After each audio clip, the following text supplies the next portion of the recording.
जी अल्हम्दुलिल्लाह इमरान खान साहब की तोशाखाना केस में हमारी अपील और सजा मअतली की दरख्वास्त को मंजूर कर लिया गया और इमरान खान साहब की सजा को मअतल कर दिया गया।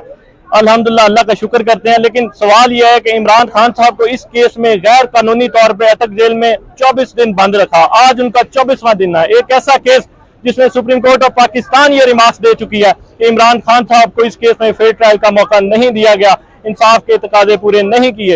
एक ऐसा केस जिसमें इस्लामाबाद हाई कोर्ट ये कह चुकी है कि ट्रायल कोर्ट से इस केस में गलतियां हुई, लेकिन उसको मुअत्तल होते होते हमें 24 दिन लगे। हमें ये सजा पहले दिन मुअत्तल हो जानी चाहिए थे। क्यों इमरान खान साहब को एक दिन भी गैर कानूनी तौर पर अटक जेल में रखा गया? तो जो शॉर्ट ऑर्डर है उन्होंने अदालत में हमें बताया है, उसके मुताबिक सजा मुअत्तल है। डिटेल ऑर्डर थोड़ी देर तक हमें दिया जाए।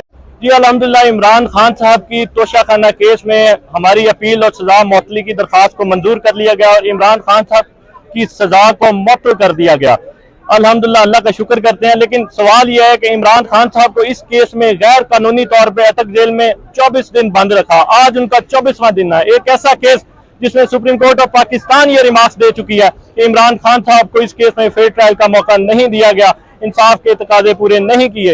एक ऐसा केस जिसमें इस्लामाबाद हाई कोर्ट ये कह चुकी है कि ट्रायल कोर्ट से इस केस में गलतियां हुई, लेकिन उसको मुअत्तल होते होते हमें 24 दिन लगे। हमें ये सजा पहले दिन मुअत्तल हो जानी चाहिए थे। क्यों इमरान खान साहब को एक दिन भी गैर कानूनी तौर पर अटक जेल में रखा गया? तो जो शॉर्ट ऑर्डर है उन्होंने अदालत में हमें बताया है, उसके मुताबिक सजा मुअत्तल है। डिटेल ऑर्डर थोड़ी देर तक हमें दिया जाए।